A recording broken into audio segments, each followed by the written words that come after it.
Okay, so I'm recording. So thanks again, Kenzie, for inviting me to be a part of this.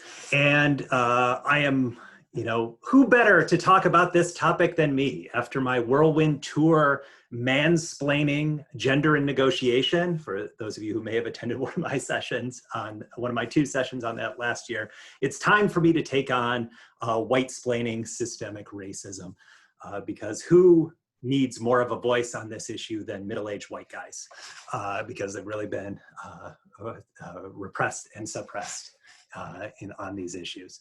So I'm joking, of course, but I'm happy to be sharing some research with you and from the field of organizational behavior, and that builds on the 3 talks you've had on this topic already. So Maria Triana, who actually is a legitimate expert on organizational discrimination and diversity.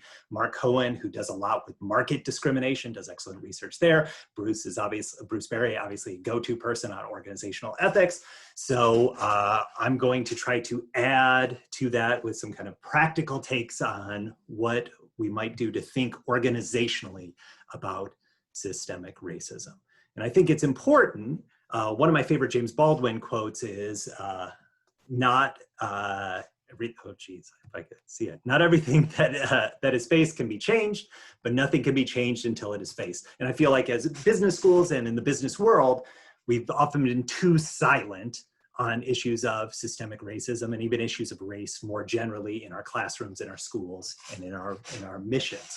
And that's not just an aspersion I'm casting on others. I've certainly missed many opportunities, and some of it is, some of what we'll be talking about due to privilege and like not thinking about these issues. And I've had it brought to my attention by others. And sometimes that's in our LTO classroom about the protagonists we have in cases, about whether they're women leaders or leaders from different racial or ethnic groups. The images maybe we even have in our slides. Is it just, do we only find clip art of white dudes leading organizations? Things like that. So those are important kind of symbolic things. And I think there's also much more that we can be doing as a school, and certainly that I can be doing personally, to think about the infrastructure of racism that influences certainly business schools, the world of business, the world of healthcare, where I do a lot of my research. So I'm going to take this as an opportunity to start doing better. So I was enthusiastic to kind of take on this task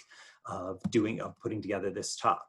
And I made a joke about it, about mansplaining and white-splaining, but that really brings up a serious issue when we're talking about racism in the workplace, is issues of psychological standing. Whether a person feels like they have a place in the conversation and the legitimacy to take actions with respect to a cause or an issue, right? So, a lot of times people that look like me might say, well, it's not my place to say anything about this because I haven't experienced what people of color have experienced, and I just best to kind of back off, and I'm not being racist, that's enough. But that results in inaction on racial equity, and it also creates a burden on people who are members of those groups to always take on and champion the issue. And we're going to show a little bit later, based on some research that David Heckman did, how that might be actually really problematic. So I'm going to try to get off the sidelines here and to try to use privilege in a constructive way in this talk. So when we're talking about systemic racism, that's something that probably needs a little bit of a definition. So it's not just about, it's not about people saying the wrong words and things like that. It's more something descriptive about the foundations and the existence of racial inequity. So it's about social structures that are embedded in public policies, institutional practices, cultural representations, and other norms that reinforce and perpetuate racial group inequity.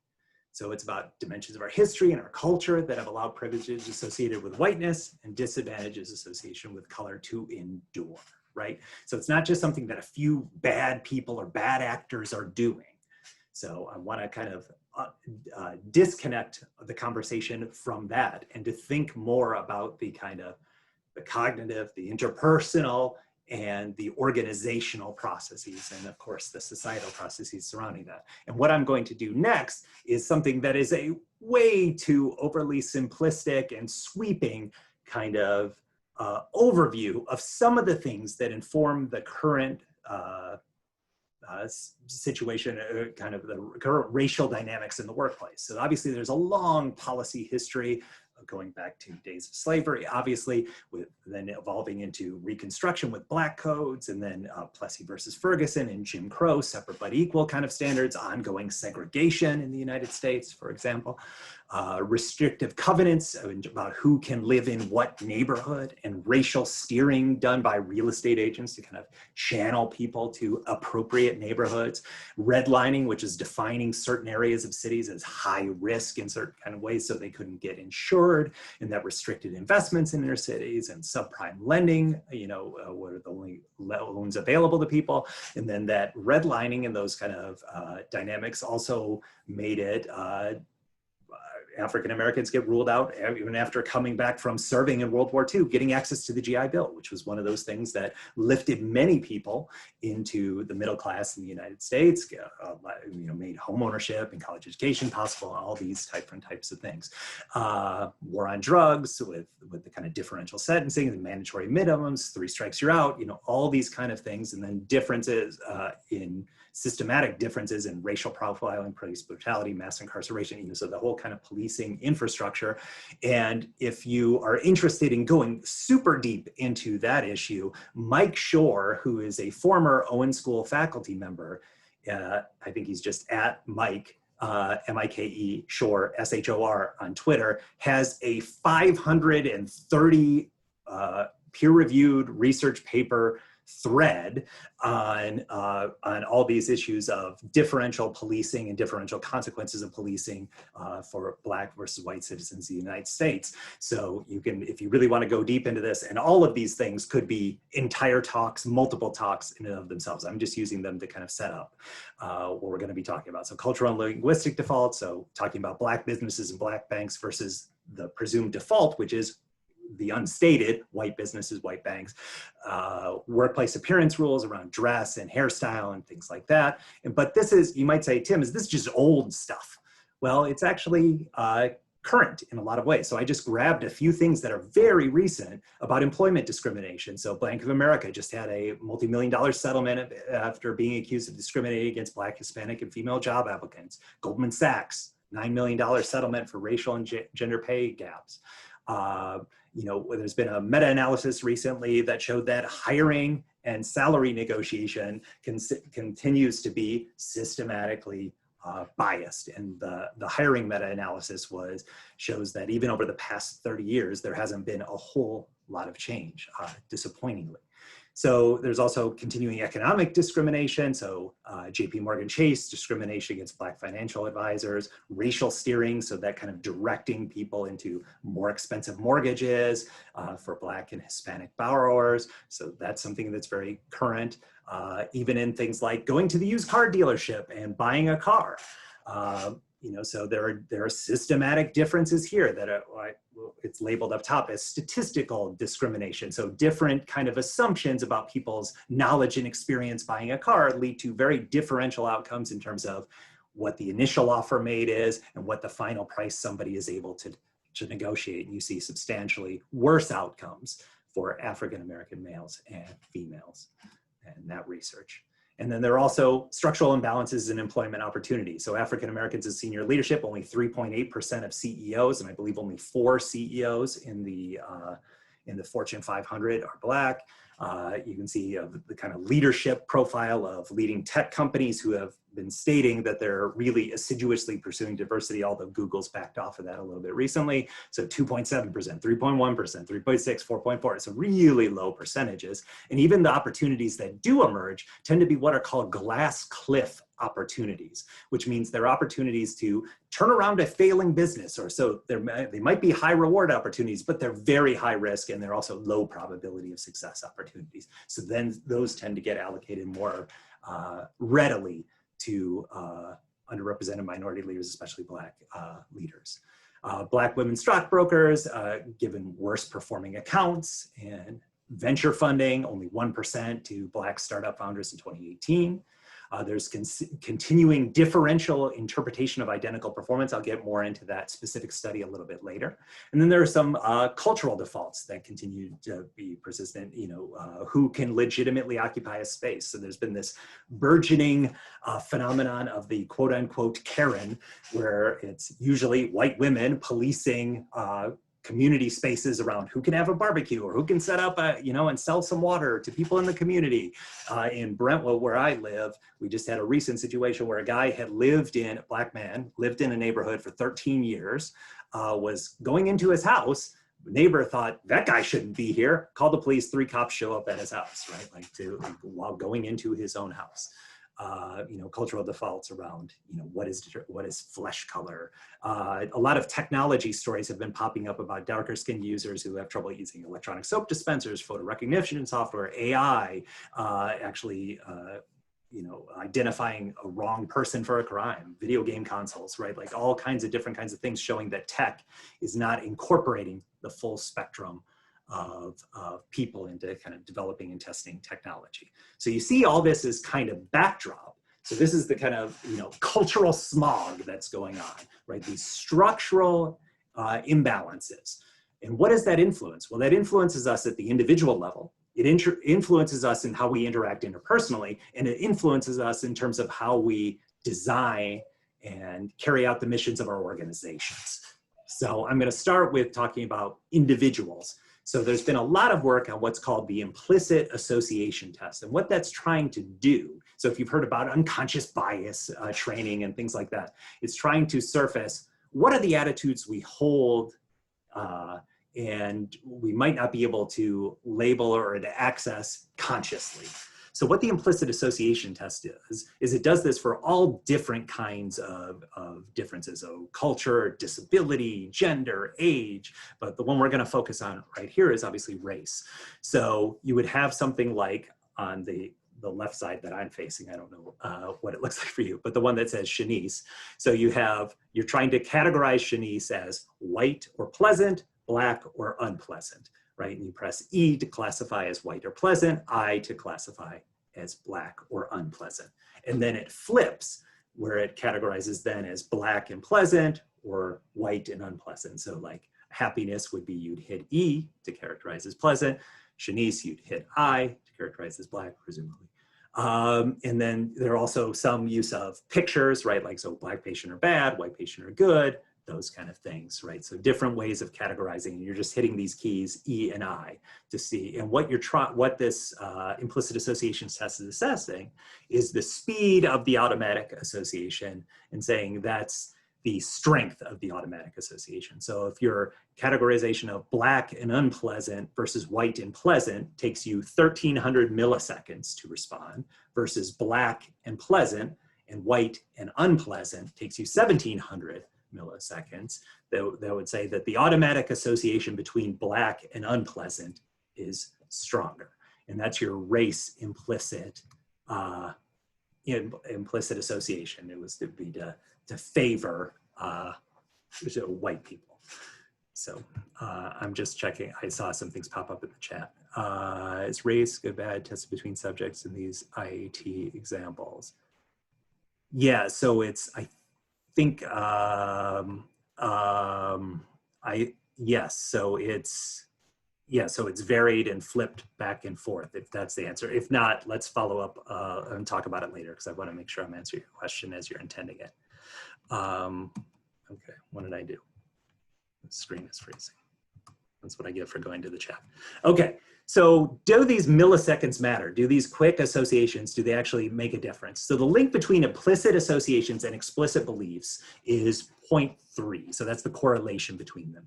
So there is some spillover, but it's not fully deterministic, right? So, so these implicit associations are sticky, meaning they operate with kind of within a range for an individual, but they're also malleable. So they might react to specific kind of situational primes and things like that. So that's a way to think about them. Behavior seems most prone to our implicit biases when we're facing circumstances of time pressure or stress or ambiguity. And that's a lot of situations in actual organizations. So John Jost and colleagues did this interesting conceptual paper that kind of reviewed the literature for research and organizational behavior. They said it affects, all kinds of consequential workplace decisions regarding employment, relationships, decisions about advancement. And there's been a whole cadre of studies. I'm just picking out a handful here. There was a really recent review done by Greenwald in this year in the Annual Review of Psychology, if you want to get deep into that. But there are, race implicit attitudes predict hiring decisions in terms of who gets interviewed and hired. I'll say a little bit more about that in a minute. Patient communication. So if you have a race implicit association that favors white people, you're going to treat Black patients differently with more verbal dominance. You're not going to listen to them. It changes their affect and their experience of the care they receive. Decisions to shoot Black or white targets in a video game. So that's, whether you judge somebody as armed, and obviously that was a very salient thing because that's what happened with Amadou Diallo in New York City. Nonverbal behaviors, so race implicit associations associated with the smiling, speaking time, eye contact, the emotional warmth you show somebody, choice of work partners, whether you work with a Black or white colleague, decision about how closely you sit to another person. Now this one's interesting because it's determined by the ambiguity of the situation. So if it's obvious you're making a choice based on race and you're like about to sit next to a Black person, you turn away, oh, there's a white person over here, people won't do it. The implicit associations aren't influential. But if it's a little bit more ambiguous and there are lots of choices, then the race implicit association influences it. And then recommendations for budget cuts around student organizations, about willingness to cut funds for minority organizations. So there's all kinds of behavioral spillover. So implicit associations are one thing, right? Those unconscious kind of biases. But there's another thing that's also going on, and that's about identity threat and protecting our privileges. So we have, a moral identity, the extent to which we care about being a good person or not. And a lot of times what we're looking for, and this is a term that activists use in the, kind of social justice activists use, about cookie seeking. And so people are seeking affirmation and validation of their moral identity as a good person. And so when things threaten that, for example, is if one's privilege is described as unearned or lacking legitimacy, that's seen as an identity threat. So if you're a white person who's characterized as, who maybe had an easier upbringing in some kind of way, if there's a sense that you're being viewed as having an easier time, you're going to counteract that. It's going to make you defensive, deny it, and say, no, actually, white people in general, fine, I'll buy that. But I've had a really hard life, and this is called the hard knock life effect, where people will defend their group advantage with claims about their personal disadvantage. My parents got divorced, I grew up poor, all these different kinds of things. That's not to say those aren't real and important barriers, but what it does minimize is how the personal disadvantage might interact with the group disadvantage. So all those things might be true, and they still might have been harder if you were Black, right? So people don't think that through when that's hard knock life effect, because I'm feeling threatened, so what do? I defend and deflect and say, with the sense of trying to restore the feeling of, I'm a good person, I've overcome good things, I've earned what I've got, I've earned. So, and also if people see a threat as a situation as a threat to their identity as a good person, they're more likely to morally disengage. So to sit on the sidelines when they see injustices. And these effects are stronger with people who are higher in a hierarchy, have more formal power in an organization. Why? Because they're more likely to view their success as a function of personal merit. And when they feel attacked, it feels like their talent and efforts are being dismissed, so they're more likely to resist it. And these power kind of dynamics are also interesting too, because they affect the perceptions of diversity, and show that maybe it's a little bit more mutable, malleable, and it is kind of what we want it to be. So if we take a hierarchical view of the world, we might see more diversity.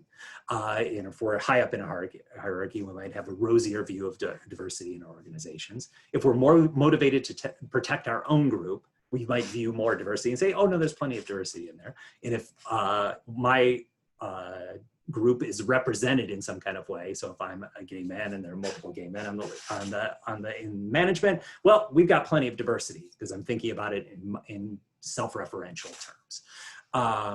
Another thing that comes up around identity threat and protecting privileges is privileging the rhetoric around color blindness and viewing race as having disappeared as a factor in shaping life outcomes. Hopefully you don't see that as the case after some of the examples that I presented up front, but the consequence of that is denying others their kind of identity, not seeing who they are, what they experience, denying struggles, things like that.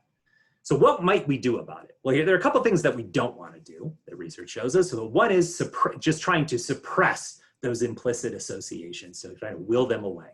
So 21 study meta-analysis says don't do that, not effective. Another thing is that we might do automatically is engage in moral licensing, right? So a threat, well, I've done something good in the past, so it's okay that I'm doing something bad.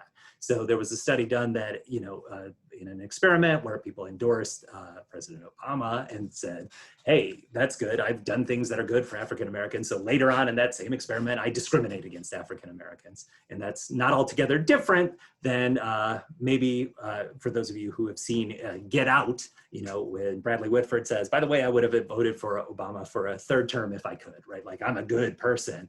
And then he does some things that are very much not good. I don't want to, spoiler alert. But if you haven't seen Get Out, you should exit this webinar right now and go see it because it's infinitely better than anything I'm doing. All right, so what can you do constructively? Well, so some individual remedies that we have are about changing our mindset. So we can activate a growth mindset, which is a belief that you can improve with time, effort, and feedback. But that growth mindset is applied in a particular way if we're talking about issues of systemic racism. So thinking of ourselves as being a good-ish person, as Dolly Chu likes to say, a work in progress, and not just a pre-made good person that needs to be defended. I don't need to defend that identity because I know I'm a work in process. So I know that there's going to be learning that has to occur. So some helpful phrases that might help us think more in this kind of way is that I know I have to do work in this area. When I make mistakes, hey, that was a good mistake. Now it's an opportunity to get better. That was not my intention. Would you be willing to tell me what I did wrong? I don't really understand what I did wrong, but I would like to understand. It's not somebody else's job to help you understand. So even if you don't get that response, well, it's time to go do some work. And it's also shifting that kind of mindset from avoiding prejudice, right? So maintaining that fixed idea of a good person to enjoying the opportunity to have intercultural, interracial dialogue, right? So it's a more kind of engaged, learning-oriented process. Another thing we can do about changing our mindset is remembering the role of luck and good fortune, another label, kind of privilege in the successes that we've had. It makes us more flexible and inclusive. And then we can also create situations, especially for white male leaders or white leaders in general, create conditions where it's easier for people to engage in psychologically safe conversations where they take an interpersonal risk. So, in doing some of this, acknowledging the limits of your current knowledge, displaying fallibility, highlighting failures as learning opportunities, inviting participation. So it's kind of setting this goodish work in process growth mindset into practice. So those are some things that we can do as individuals around our mindsets. Other things we can do is start to rethink how we build relationships. So one of the things that's come out of some of the research on those identity threats is, people engage in cookie seeking. They want to be affirmed as being a good person, but sometimes, they aren't gonna get that, right? So people are going, and instead of just engaging in things that kind of bolster your sense of self, maybe prime yourself and give yourself a little bit of self-care here. So remember a situation where you felt secure, and that might help overcome disengagement or withdrawing from a situation because you didn't get the affirmation that you wanted. Reflecting on accomplishments, recalling positive feedback you received. So kind of priming yourself in that way helps shore up your sense of self. So even if you don't get that cookie, you keep engaging in the right kind of activity. Thinking empathically. So when seeing or reading about discrimination, really focusing on the recipient of that discrimination's emotions. What might they have been feeling as they were going through that? So to try to get a more grounded sense. And then think systematically about the nature of your network in the first place. What is it? What is your personal network of people you really talk to on a regular basis? Some research has been done to suggest that 91% of white networks are white, 83% black networks. So there tends to be kind of an echo chamber around that. How might you start to diversify that?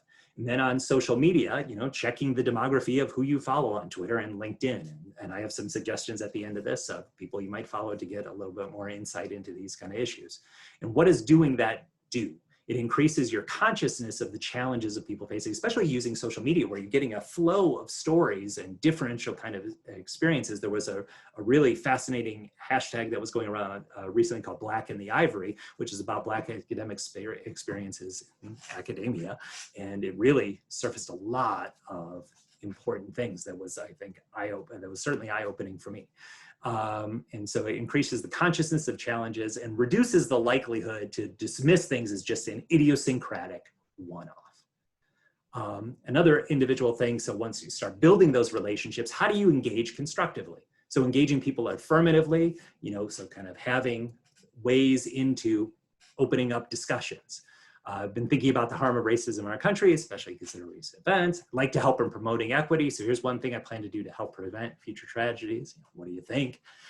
Please let me know if there's anything I can do to be supportive, even if you just want to talk about what's happening. I understand if you don't, won't be offended, but I just want you to know the door is open and that I care, right? So these kind of ways to engage constructively and affirmatively, so kind of things to have in your back pocket if you're feeling like, I don't know how, I want to do something, but I don't know how, I don't want to get rejected. Well, here's some ways in which you can start.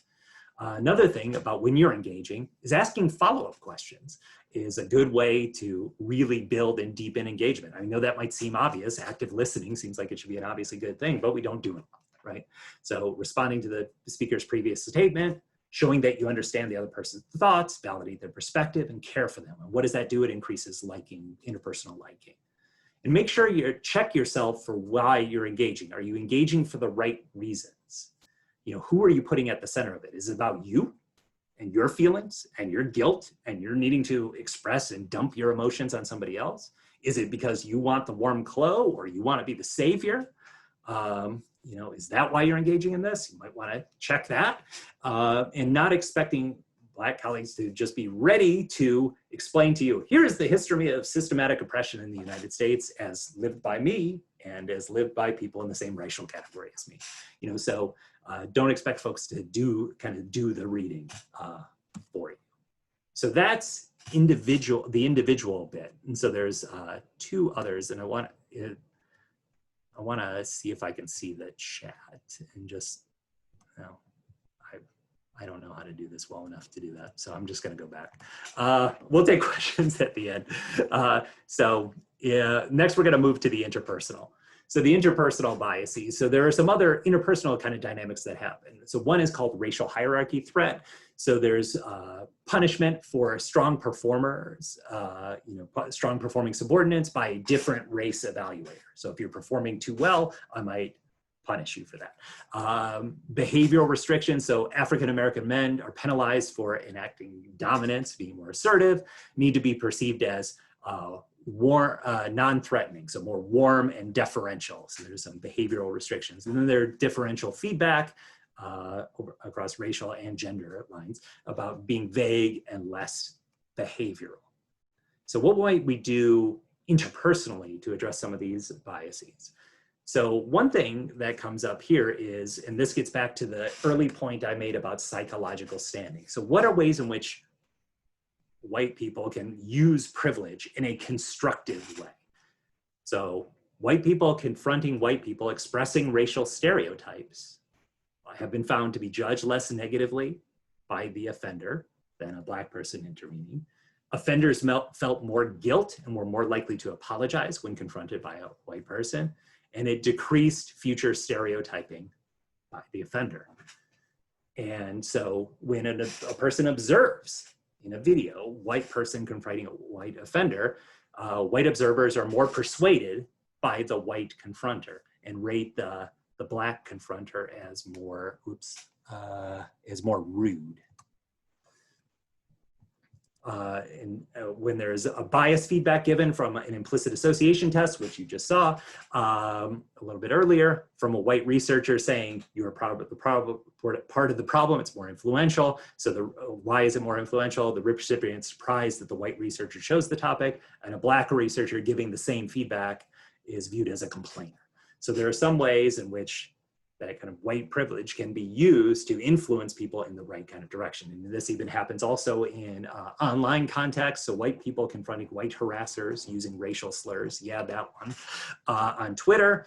So influential white people, I'm glad to know that I'm an influential such person because I have more than 500 Twitter followers, change the offender behavior, albeit temporarily, but it was for like a month's worth of time. So calling out that kind of behavior got the person to stop, at least temporarily. So another piece of work, one of my favorite studies is done by Michelle Duguid and our former colleague here, Melissa Thomas Hunt, is counter-stereotyping. So when people become aware of the prevalence of a stereotype, so vast majority of people have stereotypical preconceptions and their evaluations of others are consistently biased by these stereotypic preconceptions, you should actively try to avoid thinking about others in such a manner. So that leads to actually expressing stereotypes and treating others stereotypically on a few different dimensions. What helps undo that, so just kind of telling people it exists and you should do better, not enough. Counter-stereotyping actually does help. So a very influential body of psychological research has established that a number of people try to overcome their stereotypic preconceptions and try to embrace fair evaluations of other people consistently biased by stereotypic preconceptions. You should actively try to avoid thinking about people in a stereotypic manner. So it eliminates some of these stereotype-based biases. So engaging in counter-stereotyping might be a helpful way to do it. Another interpersonal remedy is to be more systematic in terms of how you think about your meetings. That's an opportunity where a bias emerges all the time and racial kind of fault lines emerge. So regularly checking for bias, who speaks at meetings, who takes up the majority of airtime, who's listened to, who gets interrupted, who's allowed to express a wider range of emotions, who sits next to who gets credit for the work that's done. So all these kind of things, checking in systematically, kind of creating data and creating accountability to saying, oh geez, we're really biased in a very specific kind of way. You know, Tim gets all the airtime and is allowed to rage at the meeting any way he wants. That seems not right? And everybody else gets silenced. Let's maybe rethink how we conduct our meetings. Another thing that's powerful as an interpersonal remedy is reframing difference. One of the problems, and it's related to some of the identity threat issues that we were talking about earlier, is racial diversity causes people oftentimes to feel discomfort, experience interpersonal conflict, lower cohesion, and even inaccurately rate their own performance in racially diverse groups. So Kathy Phillips has promulgated this idea of a different kind of norm about getting people to talk about what's different about us. You know, so inculcating the norm of let's start with that as the starting point, like talking about those differences, surfacing those differences, celebrating those kind of differences and those distinctive things we bring, rather than trying to start a team with, hey, what do we share in common? And what that helps do is that helps overcome some well-known group decision-making biases like the common information effect, because you right away recognize and capitalize on unique information. If we're talking about the different things we bring to the table, we're not going to be overwhelmed by common information, right? We're going to consider all the unique factors that might lead us to a better decision. When you're talking about differences, those dissenting perspectives, especially from an underrepresented minority, trigger broader thinking in groups, generates more innovative work when you have more diverse teams in this kind of way. And one other thing it does is it increases people's effort, preparation, and widens information exchange, because you go into the meeting expecting that we're going to talk about these different kind of perspectives and that we are bringing different perspectives. So I better be prepared to engage with that, right? Because it's not just going to be everybody's thinking the same as me, so I can just kind of phone it in and free ride. That's not going to be the case.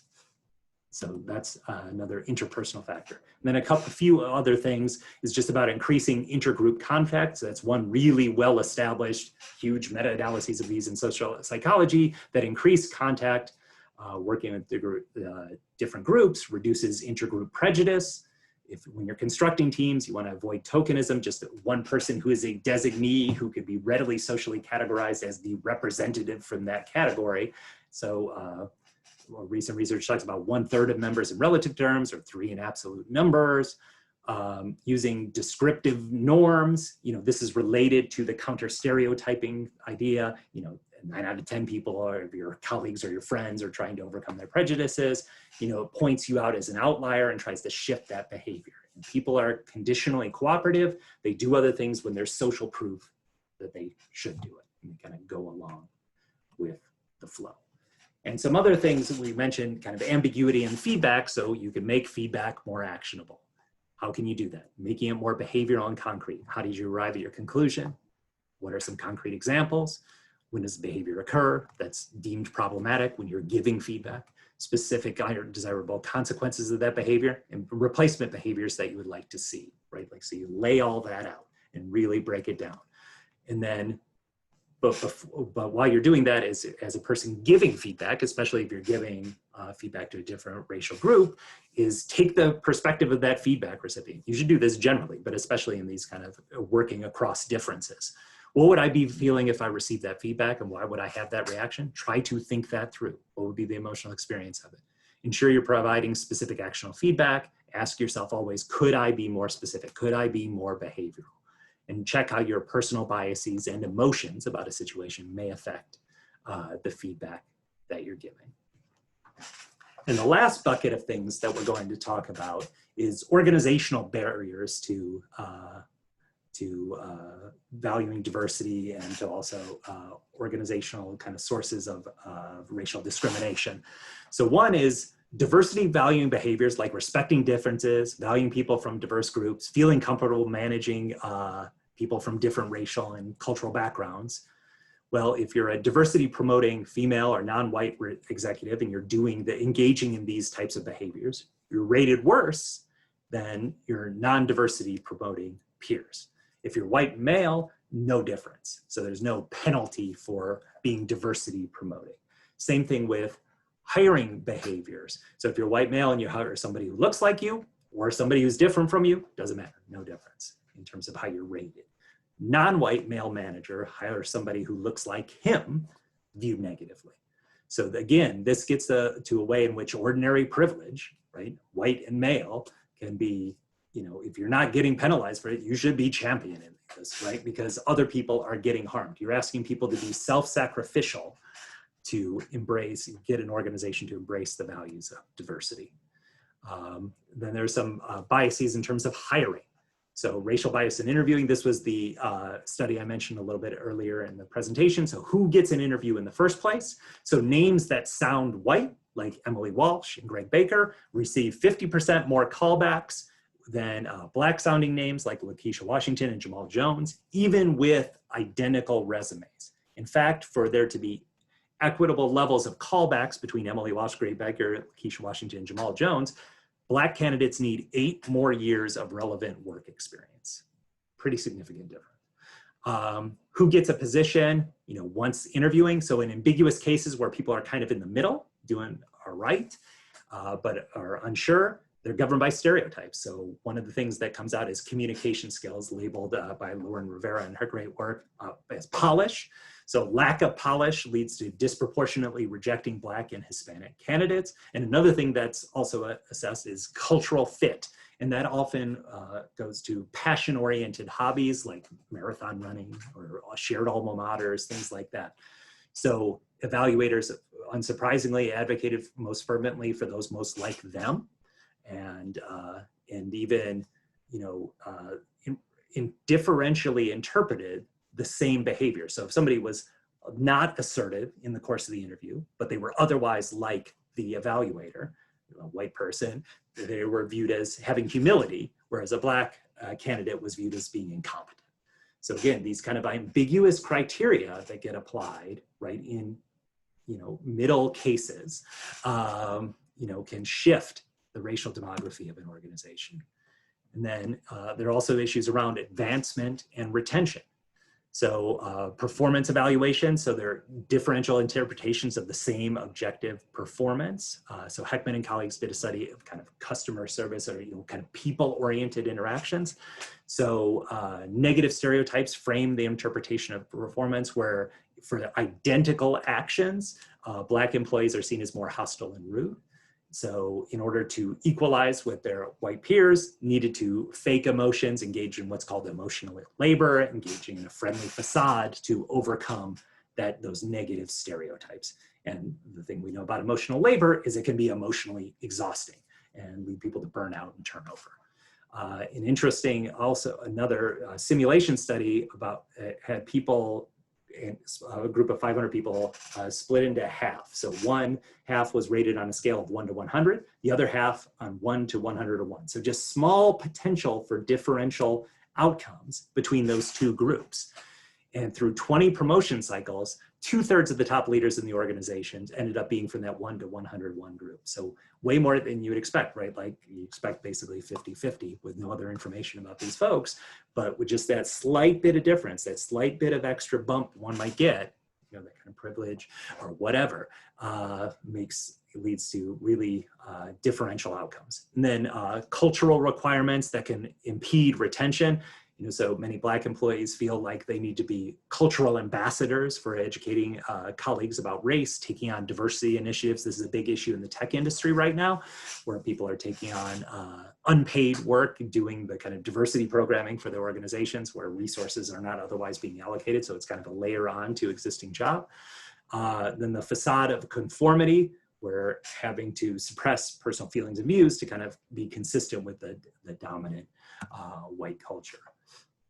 So some ineffective responses to this would be to say, we're a meritocratic organization. So Emilio Castilla and Bernard found that when companies declared a culture of meritocracy and engaged in merit-based rewards, what it led to was more white male favoritism, better performance appraisals, faster promotions, larger raises.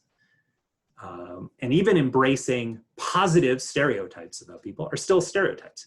Why? Because there's evidence that when people are burdened by positive stereotypes, it creates pressure that can undermine their performance, and it also creates barriers to seeing people as actual individuals.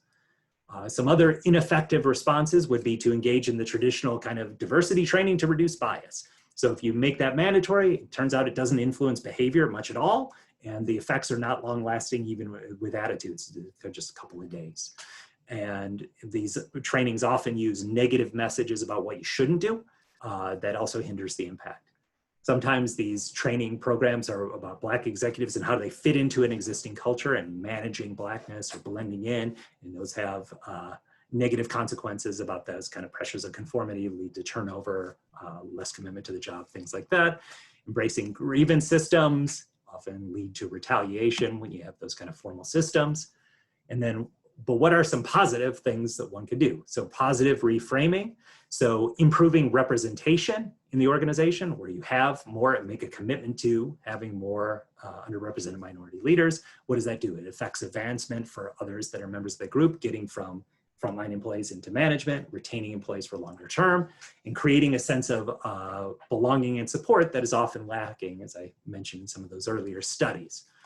Reframing diversity as a moral opportunity to be seized rather than a problem to be solved, and kind of moving beyond just the business case for diversity. So embracing equity and fairness norms and engaging in positive activity. So targeted college recruitment, working with historically Black colleges and universities. So an example of that would be something like SAP's Black Employee Network that partners with Delaware State University for tech training and developing students from HBCUs to build an employee pipeline, right? So you're engaged in positive things that's about bringing people in and creating opportunity. It's not about punitive and punishing people for bad acts. Formalizing mentoring and sponsorship. So that sponsorship bit is important because it's not just about giving people advice, but it's actually fighting for them to advance in the organization, being behind a person and endorsing them. And it also gives standing to cross-racial relationships and creates an infrastructure for doing that. It's especially important when representation is low, right? You need those formal mechanisms. And then task forces with broad membership to increase interracial contact, because I said that contact hypothesis is powerful and affirm diversity. So using privilege to advance goals and counter resistance. Another powerful mechanism is social accountability. So declaring your intention in terms of when, where, and how you'll reach specific goals, and then promoting social accountability. So Emilio Castilla has another great study. Firm found it gave African Americans smaller raises than whites, even with identical job titles and performance ratings. Firm posted each unit's average performance rating and pay raise by race and gender. Once managers realized that employees, peers, and superiors would know which parts of the organization favored whites, right? You create that transparency, create that accountability to others, the gap disappears. Salesforce, David Gellis did a story on that a couple years ago where they had a similar situation about gender pay disparities, and they did a similar kind of thing where they said, okay, here's all our data, find the disparities. If you find them, okay, we'll fix them, and that's what they did. So other kinds of things that can be done about restructuring key processes. So restructuring evaluation and interview processes, rethinking job postings about the incentives, the work hours required, the number of others applying, the language that's used, making interviews more structured in terms of serial independent assessments using structured interviews. So everybody gets the same questions in the same order in the same way. They're scored immediately after. Answers are compared across candidates. That cross comparison tends to attenuate some of these things. Using pre-assigned weights, so you have specified criteria, individuals submit their scores, maybe subgroups meet to kind of view portions of the candidates, and then the full group might meet. And you break it up in all those kind of ways so people don't just get into the room, like in the Lauren Rivera study, and you get this kind of groupthink and these kind of superficial criteria determining what's happening. And then the last thing will, being willing to think big and invest accordingly. So the Camden, New Jersey Police Department basically completely reconstituted itself after a really long and problematic history of police community, police brutality, police community problems, high crime rates, and just a really dysfunctional situation. So they basically disbanded the union, kicked everybody out, had to fully reconstitute the police force. And that has been a much more community-oriented and collaborative kind of process in Camden. There was a nice piece on that in the Washington Post recently. And then Pepsi has done some really interesting things about commitment to representation, diversifying supply chain, investing in communities. There's a lot going on that a lot of companies, I think, are starting to get more serious about that. If you want to learn more about this stuff, I'm happy to share these slides with you. There are some books that I highly recommend. Dolly Chuk's book is great. If you really want to get a super deep dive into race, work, and leadership about the Black experience of work, the edited volume by Laura Morgan Roberts and Anthony Mayo and David Thomas is great. So kind of the behavioral design, which is a lot about gender, but also has a lot about race in it too. Iris Bonet's book, I recommend. And then these are some other Harvard Business Review articles and a great TED Talk by the late, great Kathy Phillips. And here's a bunch of people you should follow on Twitter. There's a lot of worthwhile stuff that gets posted on Twitter. Access to, people are really good about, at least these folks are really good about posting their articles and things like that. And also just really interesting conversation threads. So this is just a small sampling of those folks. So, all right, that is done with the formal presentation. And I think there were some questions that I will try. Yeah, it looks like you have, thank you so much for that. That was amazing. It looks like you have a question from Nitesh and Brian in the chat. Okay. I can't see the chat. Tim, I can just read it out. I just ask it. Yeah. I was wondering if you could speak briefly to the research. you and I have talked a lot about this, and as a Canadian, the one distinction I find that's interesting is we just read, the anti-racist book by Ibrahim Zendi. Yep. Also talks about this. Can you speak briefly to the research about what I've noticed? I'm generalizing here, but I'd like for you to talk about it. What is that, just because a person can be viewed as a person of color, it doesn't mean that he or she is immune to not acting in a racist and discriminatory manner, Right. And so like that element of, the fact that I think we have a great example from 2 days ago, right, with Nick Cannon and Professor Griff on that podcast, saying some very anti-Semitic. So basically, and I find that bringing back the old hits. And so, can you speak to some research about that? Because I think I find that fascinating. Because like in Canada, a person like a leader or director of diversity and inclusion doesn't always have to be a person of color, right? It's more about inclusion rather than fit. You know what I'm saying? And so, can you just speak to that? I find that fascinating that just because a person is viewed as a person of color, he or she is given, I don't know, there's an you know what I mean? And just that effect of it, right? So that expectation and that kind of fatigue that results from that, I think is hard too, because you're asking people to be an expert with something just by their lived experience and not because they're volunteering for that experience, right? Like, and that happens a lot in these tech companies, which I showed you some of those managerial levels. Those percentages are so low that people are getting tapped. Hey, you've got to be the face of this organization in this kind of way. And that's why those, doing more with representation, but also committing resources to get behind. If you really want to do diversity and inclusion efforts, are you going to put the money and the resources and channel it in that kind of way? Because if you're not, and are you committed to doing the right kind of activities, right? It's not just about the person who's in that office, it's about, do they have the kind of infrastructure and support to do it, which I think is some of what you're getting at. It's not just about the role occupant. Definitely. But there is some value, and I encounter this in the work I do in the autism domain, which is different, but it's a neurodiverse group, right? So with autism, that the activist community in that domain talks about nothing for us without us, right? So being meaningfully included in the leadership and the research and all these kind of things, it becomes really important, right? So you don't want to go too much in the other direction, like, hey, I'm well-intentioned white guy, I listen to rap music, you all should listen to me about racism, right? So there's got to be, I think, some balancing. You're right, you just don't want to say, this person has this lived experience, that's enough. But you also don't want to swing back too much in the other direction. Oh, I guess just quick, but what is that? I guess there's a historical term, there's historical context. I guess like the idea that you were talking about Nick Cannon and the stuff that he said, are there studies that validate the fact that it's a lot? The sense that I get that it causes a lot more harm when a person of color acts in a racist manner. You know what I mean? Because it takes away from credibility. And so, I mean, is there any study about that and like people studying? That's a good question. Nitesh, I actually don't know the answer to that. So I don't know if that's a more damaging action if it's taken in that way than it would be if I said it, right? Or something like that. Because being human means we all have bias, right? I mean, all have to actively work. So that's right. And that's one thing that I think, I didn't reference the Kendi book explicitly, but it's kind of, the meta text surrounding all of this, right? And that's a point that he makes really clear. He was on what was he on Today Show today, talking about the same kind of thing, saying about, his own kind of experience. Yeah, we're all subjected to these things. If we aren't interrogating our own experience in a systematic way, and that's why it's not about being good people, right? Like it's about these things that shape and influence us, and it's being attentive to it, and it's about trying to do better. And it's about interrogating our own experience in a systematic kind of way to kind of grow and evolve in the right direction, because we all got work to do. Thanks, Tim. Appreciate it. And Brian, that was not Moomin.